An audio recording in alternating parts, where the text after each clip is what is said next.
started to combine calligraphy and graffiti.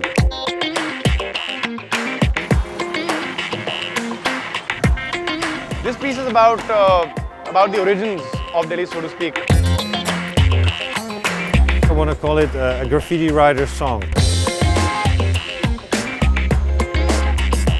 One comes from India, the other comes from Amsterdam.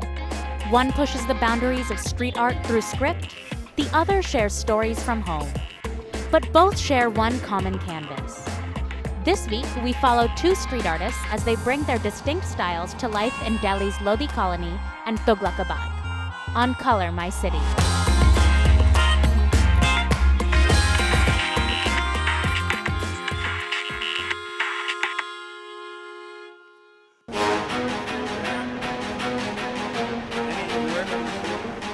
Niels Shoe Muelman is a graffiti legend who prefers to go by Shoe. He grew up in Amsterdam, where he began tagging the world around him at age 11. The first object he tagged, in 1979, was a shoe, and it led people to think that the shoe was his name. Nearly 40 years later, the name and the passion for street art stuck. Influenced by subway graffiti across New York, Shoe began creating his own form of art by blending two styles he knows well. I started to combine calligraphy and graffiti. And I came up with the name Calligraffiti, which is actually now quite a big worldwide movement. As calligraphy, you see the letters are basically from the ancient tradition of calligraphy, but then is reported to the walls and to the streets, hence has a direct connection to graffiti. And calligraffiti right now is a really important kind of genre in the entire street art phenomenon. So he's the main representative because he started the movement, so it was just a column that you can't basically, miss.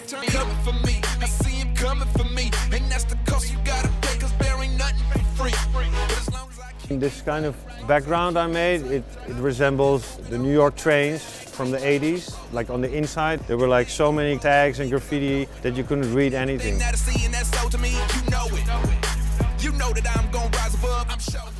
Shoe aims to document the adventures, good and bad, that he's had through writings on the wall. I think I want to call it a graffiti writer's song. There's a lot of stories throughout my artist years, and all the places I visited and all the times I got arrested and all that stuff. From tunnels in Paris to containers in Delhi, this installation is an ode to the life of a graffiti artist. You wanna try me? Well, here it go. For another installation, Shoe shows off some of his tools, an unusual replacement for an artist's brush. I've been painting with brooms a lot, but usually more flat brooms, because they're helpful to make the calligraphy shapes. But here on the street, there's so much dust everywhere, so there's a lot of brooms. Inside one of the containers, I'm showing all the different brooms and the different effect they have, which is in a way kind of a conceptual piece. Yeah, it kind of reminds people also of maybe Japanese or Chinese calligraphy. I know the things they can't know, but listen, we're in my position. I like it because it's the lines are like poetry, and it's going well with the art that he's done, with the art form of graffiti, because graffiti is not just graphic images, it can be words as well. A lot of people use it to fight the protest or fight the system, so I like that. We entered one of these containers and we saw these chicks, that you have jute bamboo chatai types, and somebody's painted over it. So that was quite nice. It's very interesting, breaking away from the general media that they're using here. It's sort of a mockery of what art galleries are. So he's made an installation with jhadus, and he's put lots of black artworks, and he's just thrown black paint on them, and it makes it look like it's a gallery, but he's actually mocking galleries, and it's an art space. You're wondering why I'm holding this thing. To quote Carlo McCormick, who's a art critic, especially street art, graffiti art writer, he once said, "The art world, it's such a mess. It needs a man like Shoe with a broom to clean it up." Well, here it go. Yeah, well, here it go. Yeah, you wanna try me? Well, here it go. Yeah, you wanna try me? You wanna try me? You wanna try? You wanna try? You wanna try me? You wanna try me? Well, here it go. You wanna try me? Well, here it go. You know it's me against the world. I got my light, I got my girl. It's what I need, it's what I want. You wanna try me? Well, here it go. Yeah, you know it's me against the world. I got my light, I got my girl. It's what I need, it's what I want. You wanna try me? Well, here it go. Yeah.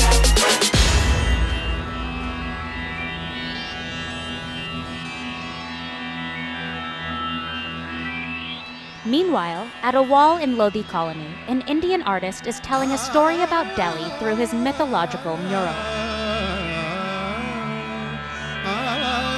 This is Amitabh Kumar from Bangalore, who shares stories through comic narratives and sketches. He sees street art as a chance to express these ideas on a large scale, where he believes the public can best encounter his depictions of India.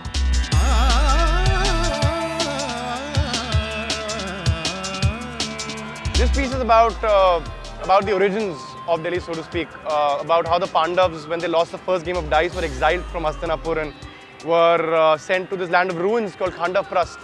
And Krishna did some magic, and overnight Khandaprast became Indraprast, land of the gods. And and Indraprast is modern day Delhi, so to speak. And the idea, this narrative is about how the city is held through magic, and how that magic over time is crumbling away, and how from Indraprast we're moving back to Khandaprast.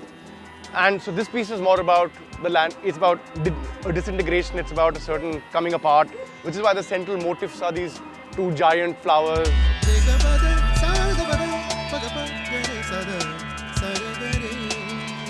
He's one of the Indian artists whose work has been changing and kind of evolving in a very steady manner. So Amitabh was definitely an obvious choice to kind of give him this one of the central island where he could express himself.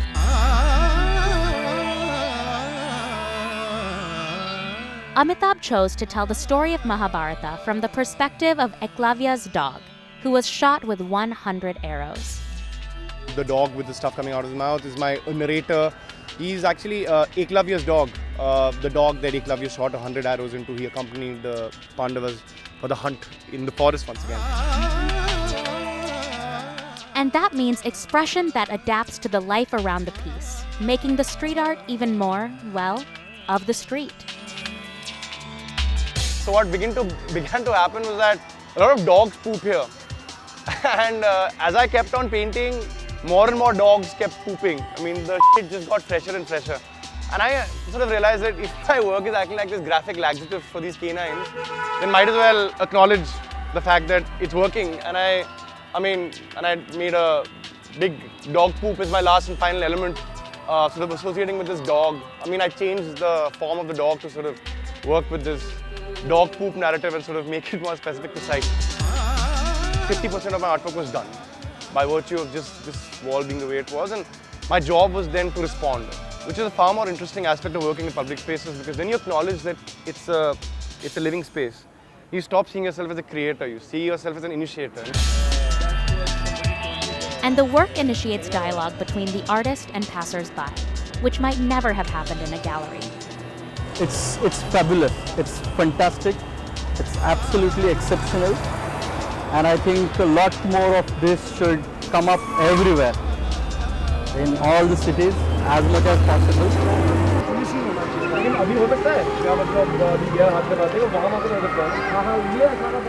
It was interesting to get an advice like that from someone who paints every day. I think it's a huge compliment. I mean, it's the only compliment that really matters. So it was the first time he actually came and told me anything of consequence. He was saying that the white at the back is slightly patchy, and if they had even done one more coat, it would be more solid and hence would pop. when someone who's a professional painter sort of looks at your work and at some levels likes it and can connect to it, that's cool. बढ़िया बनाया है, सही है, अच्छा सफाई हो गई, मतलब सफाई भी होती है, अच्छा भी लगता है, दीवार अच्छी लगती है। मुझे इसलिए पसंद आ रहा है क्योंकि पहले वॉल्स बहुत खाली खाली से थे, ऐसा लग रहा है, देखने में भी अच्छा लग रहा है। वैसे बरगद के पेड़ का क्या होता है, या तो यहाँ दो औरतें खड़ी करी लेकिन इसके ऊपर तो ये औरत भी है। हाँ, ये तो परी टाइप से लग रही है।